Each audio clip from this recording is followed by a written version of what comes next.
Well, hey everybody, it is Tuesday, April 2nd, and I wanted to hop on and give a quick update um, and then speak a little bit about, um, quitting drinking and getting help. We'll continue to make that a subject just because it seems like I get a lot of questions specifically to me in regards to, how have I fallen off the wagon? How did I quit drinking? If you look at my previous videos, I do share that um, I've tried to stop drinking over the years. Telling myself when I leave work, we're not going to go to the liquor store, but we end up there anyway. Um, it I never went to treatment and I never was on any type of medication to stop. Unfortunately, I think I just became that sick to the point where I was told that if I have another drop of liquor, I'm going to die. So that was scary enough, and I don't have a death wish. I gotta fix this chair. I don't have a death wish, and I do plan on being around for a while. But when your doctor tells you that and you start, and you're as sick as I've been, you tend to, I would sure hope you would not give up and not take it serious. It's a long road to recovery, and depending on your situation, again, is different than mine. Um, I'll elaborate here on what's going to happen with me in the next week or two, but I have listened to other podcasts and I've seen it in real life where, for example, I know someone who developed pancreatitis and it was from drinking. And this person, she had gone through some very difficult times, losing her spouse, and instead of getting help and choosing to live, she lived through the pain and kept drinking. So that was a very scary and very sad thing to see. And I see like on Facebook schoolmates that have passed, and I don't like to assume things, but when you read the messages and suddenly passed away with, unless there's some underlying health issues that they want to share, sometimes it makes you think that they have a drug addiction or an alcohol addiction. And I've found out that quite a few of them had, and just chose to follow that path of not getting well and choosing to give their life up instead. I mean, there's options out there for you. My son went to treatment, and it took him 3 years of treatments, in and out, in and out, and finally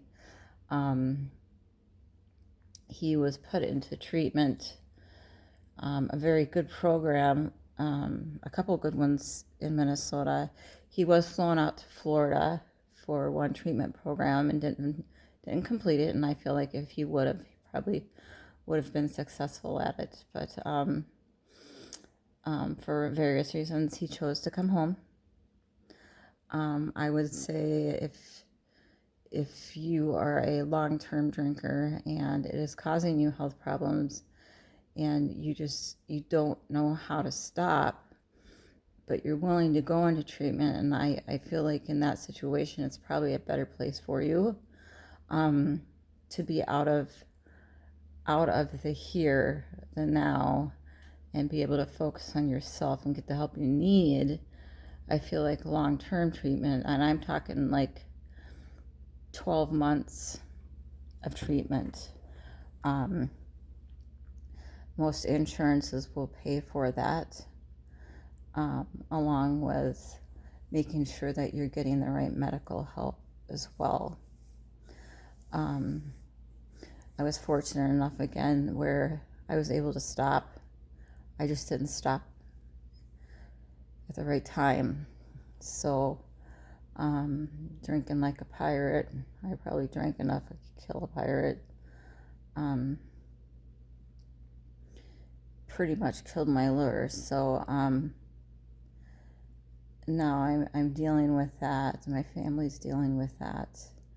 And where I'm at, for a quick update. So last Friday, I went in the morning and had my parenthesis. They had taken 6.25 liters, which is about 12 pounds of ascites off of me. So my body's not slowing down on processing that.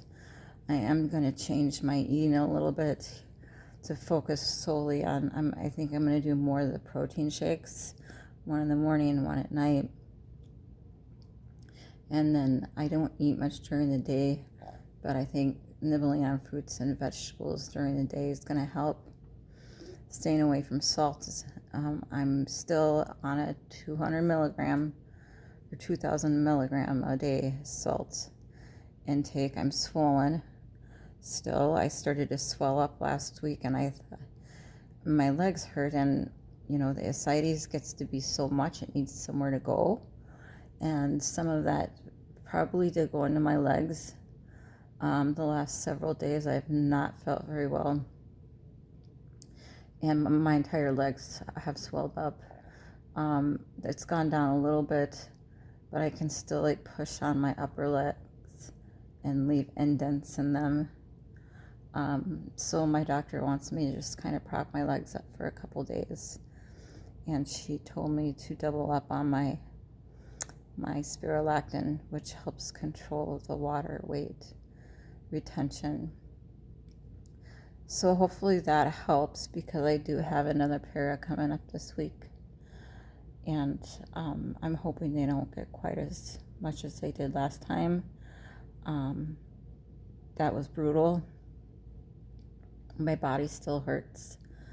I feel I got bruised up inside because of it, just because of the pressure, and I have no muscles, and it's just there in my bones, and it spreads out, and that's the hard part. It makes it difficult to sleep, to walk, to sit, to roll over, to breathe. Eating is hardly an option, but I tried. So that happened. Then that afternoon we went to have my endoscopy done, where they stick the camera down to look at varices in my throat and my thoracic area. And what they'll do is at that time make sure there's nothing, they're like varicose veins. They look like they're going to burst, or some dangerous ones in there. While they're in there, they might band them to prevent that from happening. But they were not able to do that procedure on me that day, because they were worried, just because of the amount of ascites that they removed from my body. That was a lot for me. And my blood pressure wouldn't get over 56. I think it did pop up to 59 once. And again, with cirrhosis, your blood pressure tends to ride low in the first place.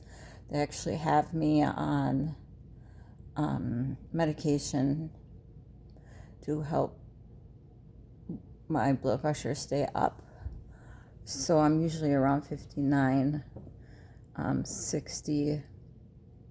But the concern was going to the clinic to have that endoscopy done. They weren't equipped in the events that my blood pressure were to drop too low, because if you go under anesthesia, it does drop your heart rate. So I was told that all procedures must be done in a hospital going forward. So yesterday I pretty much spent my entire day trying to coordinate that to make it work, because they want the ascites removed so that they can see clearly when they put that scope down there as possible. So we're going to do that procedure next Monday at the hospital. So 7 a.m. bright and early. I'll try and be online as much as I can. So that procedure will happen. And then tomorrow, Wednesday, I have to go see my regular routine doctor to make sure she feels I'm safe enough to have the procedure done at the hospital. And then I also have another parenthesis on Friday. So then that following Monday, I'll have the 8th is the procedure. Some good news. Yesterday, the University of Minnesota Transplant administration team did reach out to me, finally. And we had about an hour phone call where they gathered medical history. We talked in depth about my meds, all kinds of stuff. And the admin support person then assigned a coordinator. So I now have a transplant coordinator. And next Wednesday morning at 10 a.m., from 10 to 11, I'll have my first phone call with him. And that will start the process. I've never been through this, so I'm not sure. I'm just guessing he's going to go over the same history, info, details. And then what he does is he presents that information to the transplant doctor team to make sure I am a candidate, which I feel like I am. It's that time, and I'm getting sicker. And if your MELD's high enough and you get on that transplant list, it's always better to get a transplant when you're not very sick. So I'm in the 20s. I float between 19 and 21 right now. I haven't got my most recent MELD score. I'll probably see that next week. Then the doctors will present to the board of the hospital. The board makes the ultimate decision whether or not that I am a viable candidate for a transplant. So I'll keep everybody updated on that. It could be a long road. It could be 11 months before I get just depends on the situation, how sick I get. Hopefully I'm not that sick if I get a liver. I have to understand that too. And I do. So that's where we're at with that. That's all good news, very good news. I've been super tired lately. My stomach has been hurting a lot, which is why I'm really going to focus more on my protein shakes, just to keep my energy up and build more protein and muscle mass, and staying away from all these other foods for now, just to help me not be so sick. There is the brightest red cardinal out there right now, and he's so beautiful. I don't want to pick my phone up and take a picture. I do, but I don't, because I don't want to lose you guys. So, I had a question thrown at me. I did an Easter message on loving God, and there was purpose behind that. And someone wanted to know if I've always had God in my life, or did that come with my sickness and come to Jesus type of thing. And the truth is, I was raised in a very loving and caring family who fortunately instilled our faith and the history of Jesus Christ and how we became, and very heavily involved in a church growing up. I wish I still was. I mean, since then I have found a couple good churches I was baptized Protestant or Lutheran, but over the years, as we all know, things have changed. So I consider myself non-denominational. I'm a Christian, and I go by what's in the Bible and the scripture and the history that we know, and my own faith in God. So I don't go to a church where they change God's direction, or they make things up, or I don't go. I don't go to a church where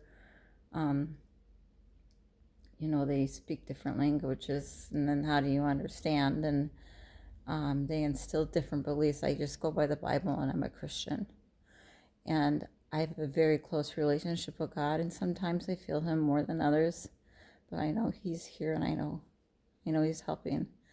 I definitely can feel prayers, and I hope to continue to have your support. I'm praying right alongside you. Trust me, I have a lot of people that I'm praying for, and I honestly,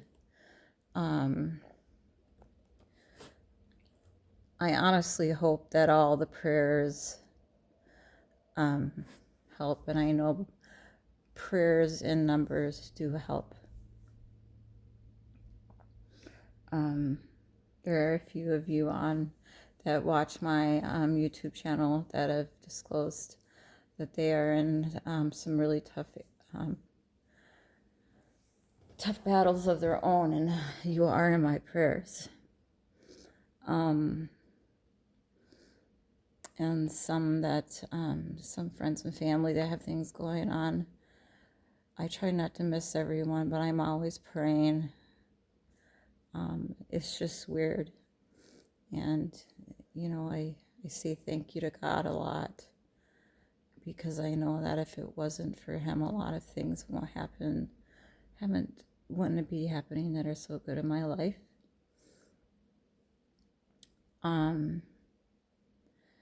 My history of drinking, I wish I would have had more faith in myself and God at that time. My drinking got heavier as the older I got. I think it was just having a career, and after my kids were born, things got a little bit more stressful in my life. And, I've spoken about my story and kind of where I was. And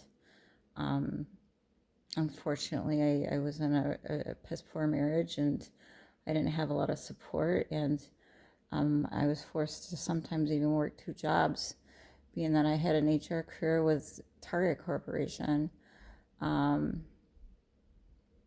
had some really, really prominent positions within organizations, and I can say that I never drank because of my jobs.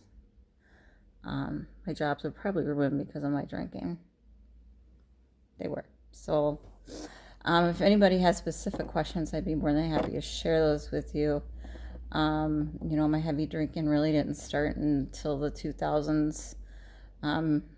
Like I said, my college years were probably drinking coffee and smoking weed.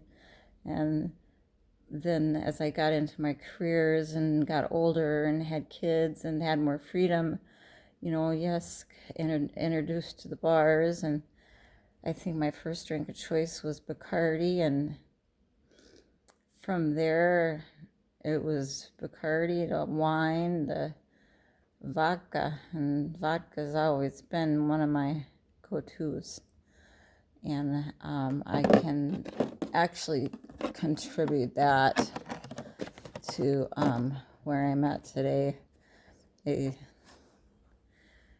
unfortunately. So I want to talk just for a few minutes, though, today about, stop drinking alcohol. And I just mentioned programs that are out there and whatnot. But also, besides the program, there's a drug. Now, naltrexone every day. So it does really have a psychological effect. But if you oh shoot, I gotta go do something real quick. Hold on. Okay, let me start over here. Sorry about that.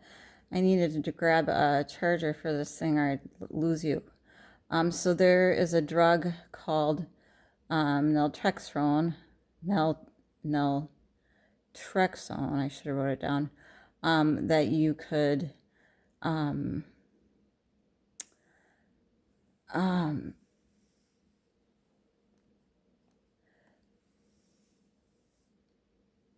what's the word? Okay, naltrexone. I want to make sure there's like, okay, so you could consider and take that naltrexone every day. It doesn't really have any psychological effect on you. But if you're a naltrexone, it will happen. It will drain your positive response to alcohol. So some people who are alcoholics, many of us have a very pronounced opioid effect from alcohol, if that makes sense. It looks like it's meditated endorphin, and naltrexone is a opiate blocker. That's what it is. It's an opiate blocker. And so what naltrexone seems to do is it dampens the positive response, which would be opiate, and then the dopamine is the same response as drinking. You want to keep drinking when you start drinking. So if you're one of those people that has a drink and then that has to have another one and another one, and you know that, then all your money is gone, and the probability that you have an opioid response is pretty huge. And naltrexone can help with that. And that it generally, when people take naltrexone, they keep drinking. They try to control it, but drinking, and they learn over time that the alcohol doesn't have the same punch from the naltrexone, the naltrexone. So it's overwhelming punch that it all did at one point. So that it would be a suggestion, and it's worth trying. The other, again, is to make a plan. I would say do some type of program, because it isn't that you're trying to avoid booze exactly, is that you're trying to restructure your whole life, okay? Because if you're a drinker, then all your friends are drinkers and you're used to drinking in every social situation. And the places that you go to socialize are places that you drink, okay? It's really built as a whole set of habits. And so what you have to do is kind of redesign your life, and you can't just stop drinking. You have to figure out what you're going to start doing instead of drinking.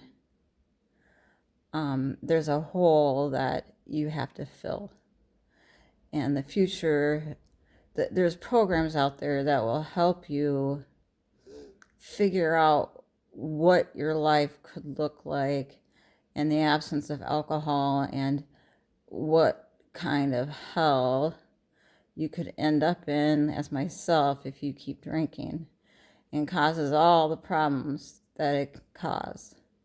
And you think you really need to think, I think you really need to think this through, the hell that can occur, because I'm in it.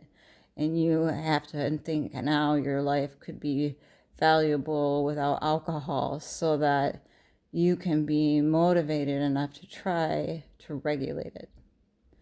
And I would say, if you fail and you slip, don't berate yourself and beat yourself up. Just start quitting again. because if you can cut your alcohol and take down 75%,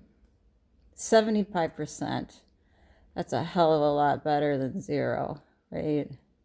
And often people go all or nothing, just like they do when they quit cigarettes, and they'll quit for a while, month, and then have a cigarette, and then, oh my God, now I've broken the pack, right? And they'll be smoking again. You don't have to do that. You can just decide you slipped and that you're gonna get back on the wagon again, okay? And it can take a long time. And I do believe that you need a better vision of life, right? You have to find something to do that's better than alcohol. And that might take some real consideration, especially if alcohol is a very potent drug for you. And I would also say don't hesitate to try the naltrexone. It's got a pretty decent clinical history, and it's basically harmless. But that is an option for you, and you can speak to your physician about that. If you make an appointment to see your doctor, they can get you started on that, and that'll help you start with the programs. So that's all I have for today. I'm going to rest. I'm going to put my feet up. My stomach's still giving me hell today, so I'm going to take a little bit easy, enjoy the snow, and I will talk to you guys later. Thank you.